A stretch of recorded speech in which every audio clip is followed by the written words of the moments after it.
Reporte 100. Está con nosotros Gibran Ramírez Reyes, doctor en Ciencias Políticas. Hoy se presenta en la Universidad de Sonora, donde hablará de populismo y López Obrador en el auditorio de la Escuela de Historia de la Unison, de la máxima casa de estudios. Y mañana en la Sociedad Sonorense de Historia va a impartir la conferencia magistral La 4T y el debate político en los medios de comunicación en México. Gibran, gracias por estar aquí con nosotros. Bienvenido a Sonora, buenos días. Gracias a ti, Juan Carlos, es un gusto para mí estar con ustedes. Gracias por estar aquí en Sonora. Vas a hablar de muchos temas, pero me gustaría primero que nos ayudas a entender qué es la 4T, con qué se come la 4T, ya llegó la 4T, ya cambió el país. ¿Qué podemos entender por 4T? Es un gran éxito publicitario del presidente que todo mundo hable de la cuarta transformación y se habla como de algo que ya estuviera aquí.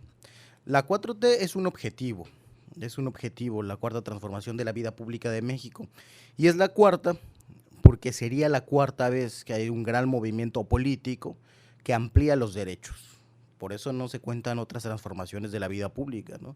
Nadie negaría que el porfiriato fue una transformación, una modernización, pero no lo fue para la ampliación de los derechos. Entonces, eso quiere ser después de la independencia, de la reforma, de la revolución.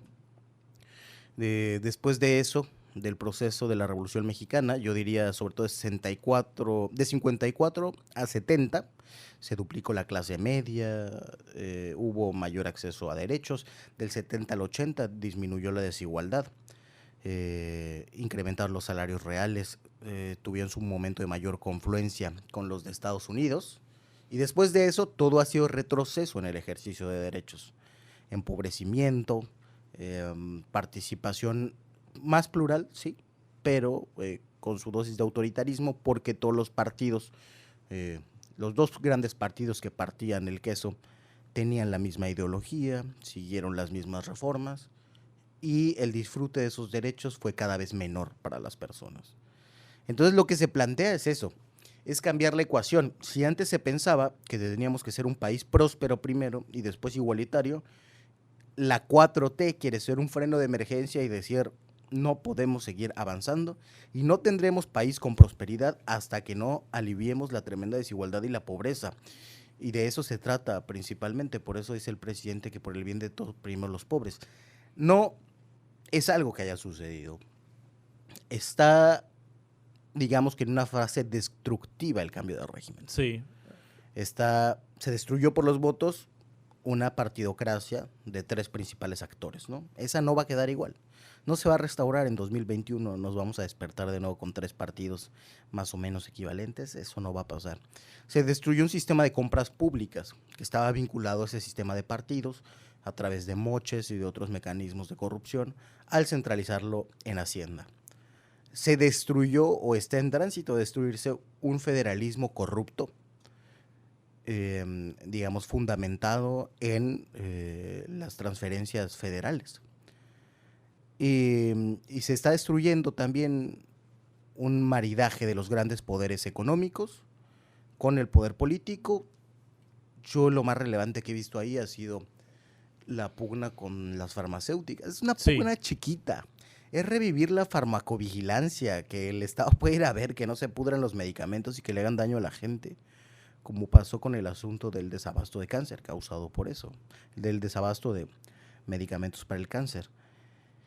Entonces, es volver a tener lo mínimo que debe tener el Estado. Ahora, ¿puede un solo hombre llevar a cabo esta cuarta transformación? Porque si observamos todo esto que nos dices, la demolición que le llamas de la relación que había entre el poder federal, entre el poder ejecutivo federal, entre el gobierno federal y los gobiernos estatales y gobiernos municipales, la nueva lógica de compras, que todo lo está comprando la Secretaría de Hacienda, el hecho de separar el poder económico del político, y bueno, esto de los partidos políticos. Pero en lo local, si vieras qué cosas llegaron al poder aquí en lo local en Sonora, un nivel de diputados de la coalición, ya no hay coalición para empezar, la coalición Juntos Sabemos Historia se destruyó hace meses. Aquí la gobernadora del estado, Claudia Pavlovich, vía el PRI y el Partido Acción Nacional en agosto del año pasado, antes de que asumiera la legislatura, reformaron la Constitución para empoderar al Poder Legislativo, al Poder Ejecutivo sobre el Legislativo, anticipando pues un maremoto que se le iba a venir de oposición, pero resulta que la oposición de Morena pues le ha hecho nada a la gobernadora aquí y a los poderes aquí. Las autoridades locales de Morena están fallando evidentemente en Sonora. Alcaldes que no tienen gobernabilidad en sus ayuntamientos, que traen un relajo en materia de seguridad, y diputados locales que no han transformado absolutamente nada. ¿Cómo hacerle en lo local? Si en lo nacional está esto, pero en lo local están fallando las autoridades de Morena. Yo creo que aquí y en muchos sitios hay muchas fallas derivadas de varias cosas. Una, de la amplitud de la coalición social que se generó para llevar a López Obrador a la presidencia. Entonces, muchas autoridades vienen de carreras políticas con otros valores y no han cambiado efectivamente su manera de hacer política. Esa es una cosa. Una segunda, la falta de formación. Morena no existe realmente. Sí. Como partido, como aparato de partido, que eduque a sus propios gobernantes, a sus propios legisladores. Esa es una labor muy urgente que se está haciendo en pocos sitios. Aquí se está haciendo en alguna medida, pero nos falta primero educar a los que ya están gobernando. Es un problema de la institucionalización de los partidos. Y, desgraciadamente, no hay, creo, entre los candidatos a la presidencia de Morena, quien lo ponga en el centro. Esto, la transformación en los estados, desgraciadamente, siempre ha sido mucho más lenta que a nivel federal. Incluso la implantación del neoliberalismo tuvo a sus enemigos gobernadores. Después de Fox, cuando les repartió el dinero del petróleo a todos los gobernadores, pues ya todo el mundo se cuadró.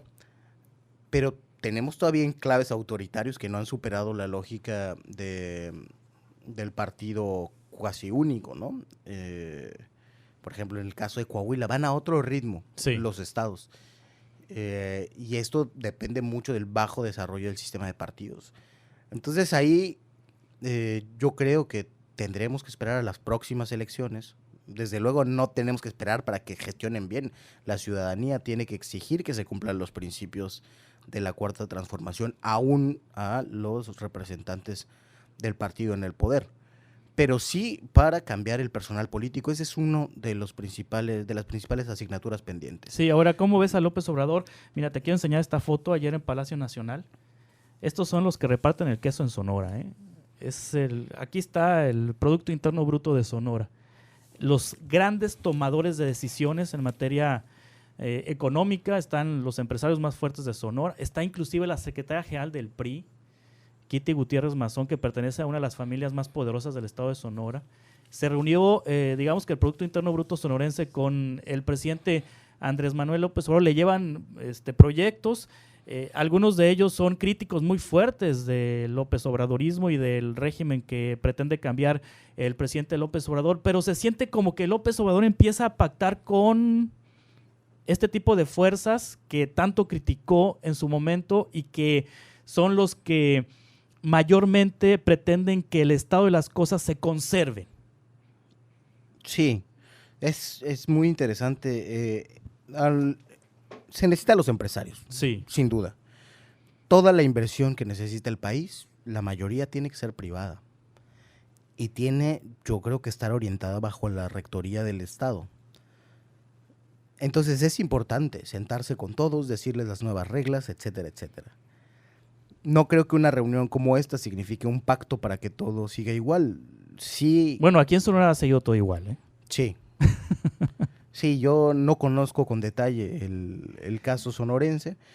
Dice aquí que le presentaron 25 proyectos productivos ganaderos, de infraestructura y sociales. Sí. Seguramente que se necesita eso para reactivar al mercado interno, pero hay que hacerlo con tiento y yo creo que falta una política de desarrollo económico muy específica y que vea caso por caso. Pero no termina de cuajar, Gibran Ramírez, la relación de la iniciativa privada con el presidente. Bueno, yo creo que sí. Todas las semanas se reúne con empresarios de todo el país, claro, con inversionistas, y vemos que los datos económicos pues no mejoran, el crecimiento económico no una mejora. reunión con los empresarios de Sonora va a impactar muy poco. No, pero pues, se No, reúne sí, con... por eso, pero digo, los empresarios Sí. de Sonora y los de Tabasco y los de Guanajuato, con un estancamiento que es regional y mundial. Hay ahí un problema en nuestra relación con los Estados Unidos. La economía está ralentizada, allá y abajo. O sea, la CEPAL lo ha registrado con bastante tino.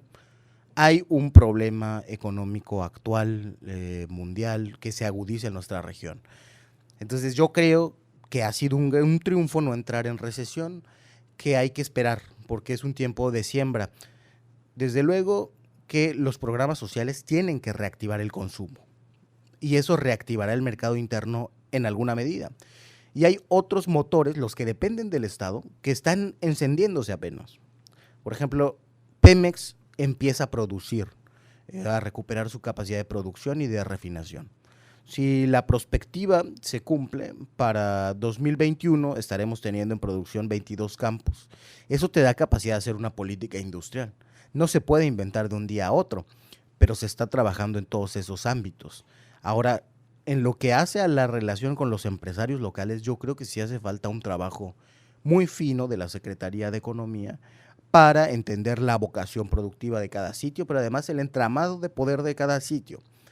Porque muchos empresarios no buscan la productividad y la innovación, sino, como dices, que las cosas sigan más o menos igual, tener los mismos acuerdos con gobiernos locales y federal para seguir teniendo rentas sin producir mayor cosa o sin innovar en absoluto. Tener mayores rentas con salarios congelados, que ha sido la lógica de los últimos 30 años. No aquí, sino en todo el país. Sí, ¿cuándo será la cosecha? Dices que estamos en tiempos de siembra, Gibran Sí. Ramírez, en materia de transformar el régimen y de la cuarta transformación. ¿Cuándo se verá la cosecha? Yo creo que a partir del próximo año empezarán a verse resultados en algunos ámbitos, y en el económico yo esperaría que cuando se encienda el motor Pemex empiecen a cambiar las cosas. Sí.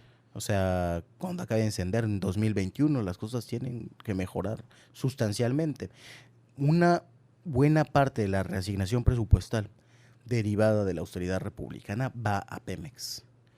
Es una apuesta muy seria que los empresarios de energía consideran muy atinada, que especialistas han dicho que tiene mucho sentido que la haga el Estado, porque lo que ha pasado en el mercado mundial es que el capital se ha encarecido para esos proyectos, ¿no? O sea, te cobran muchos intereses porque hay proyectos mucho más rentables en África, lo que no quiere decir que los nuestros no sean rentables. Entonces, apostar por meterle a eso, para activar desde ahí más gasto social y una política industrial, puede dar frutos y sembrar futuro, no para el resto del sexenio de López Obrador, sino Sí. para algunas Me décadas. llama la atención un asunto que planteabas en una conferencia con aduanales que tuviste hace unos días, hace un tiempo, Gibran Ramírez Reyes, doctor en ciencias políticas, donde les decías que los intelectuales que apoyan a López Obrador están en la retaguardia, mientras que los intelectuales que en su momento estuvieron de acuerdo con Enrique Peña Nieto y con Felipe Calderón, hasta libros publicaron y le decían al presidente Peña y al presidente Calderón por dónde ir.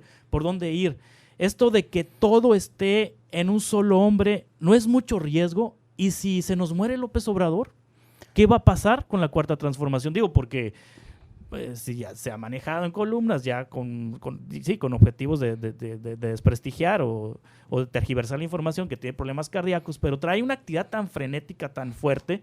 Yo no sé cómo aguanta ese hombre, tanta actividad, que pareciera que se quiere morir en Palacio Nacional y antes de que se termine la administración. ¿Qué va a pasar? Con vitamina P, vitamina pueblo, dice él. Yo creo que hay, sí, desde que sufrió su infarto, el movimiento debió plantearse qué vamos a hacer cuando falte López Obrador. Y hay, por lo menos para este gobierno, yo no creo que al presidente le pase nada en este sexenio con su salud, lo veo como un toro, la verdad. Anda de arriba para abajo todo el tiempo y creo que no lo he visto enfermo en ninguna de las giras desde que comenzó el gobierno, así que debe estarse cuidando bastante. Pero la principal tarea es formar programa. es formar programa en esa misma estructura. Tenemos 100 puntos del Zócalo con los que va a gobernar López Obrador. El horizonte de este gobierno está clarísimo. Hay uno que no se ha incluido, pero que se ha discutido en varios sitios, que si habrá reforma fiscal o no. Se ha comprometido a no hacerla en 3 años.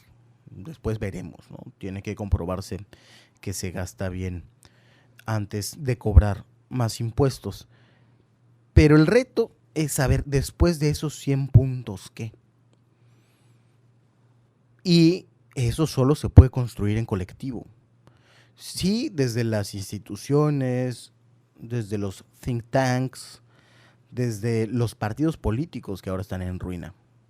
Probablemente todos. O sea, no solo por la jauja electoral deberíamos considerar que Morena es un partido sano. La discusión ideológica, programática, la organización no está sólida en ninguno de los partidos. Desde luego en el PRI y el PAN está hecha a pedazos. Pero eso tiene que discutirse en ese bloque social al interior y al exterior de Morena. Así como durante el neoliberalismo, los grandes intelectuales trabajaron sobre eso, adentro y afuera de las universidades, en instituciones internacionales, en todos lados, para saber para dónde. Esa reformulación tiene que pasar también por la discusión pública más allá de los partidos. Tiene que hacerse, tiene que plantearse qué es lo que le falta a esa cuarta transformación. Así como Héctor Aguilar Camín y Jorge Castañeda escribieron un librito antes de la campaña de Peña Nieto, diciéndoles por acá, y fueron y hablaron con él y con Aurelio Nuño, y las reformas son estas. Y ok, bueno, tienen que empezar a haber voces que digan cuáles son las reformas que México realmente necesita. Y es una invitación que yo hago constantemente a los académicos y a los especialistas que están de acuerdo con los mismos valores igualitarios. Hombre, no se limiten de pensar para dónde va esto y de dialogarlo, porque hay que articularlo, se tiene que volver un asunto colectivo. Desde luego ya hay liderazgos y hay intelectuales que vienen atrás de López Obrador. Yo creo que hay un hoyo generacional y que nos corresponderá a quienes somos más jóvenes, a quienes nos formamos y militamos con el obradorismo desde el principio, replantear el rumbo de eso. Sí. Ya vemos que algunos que vienen del PAN o del PRI, pues se acomodaron, pero a veces no entendieron algunas cosas. Entonces, es también un reto generacional y tenemos poco tiempo. Y yo sí invitaría a todas las personas jóvenes que se están consumiendo en grillas partidistas, a que mejor piensen más allá. Ahorita que dejen que se peleen el partido, todos los que quieran, etcétera, etcétera.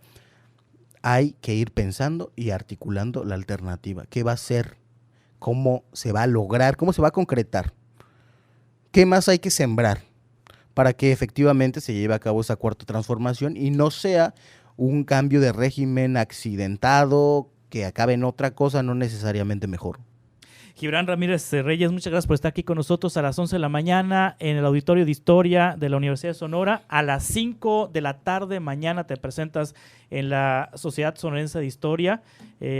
Hoy vas a hablar de populismo y López Obrador, y mañana vas a impartir la conferencia magistral La 4T y el debate político de los medios de comunicación en México en la Sociedad Sonorense de Historia a las 5 de la tarde. Gibran Ramírez, bienvenido a Sonora y gracias por estar con nosotros esta mañana. Muchas gracias a ti. Que te vaya muy bien. Reporte 100.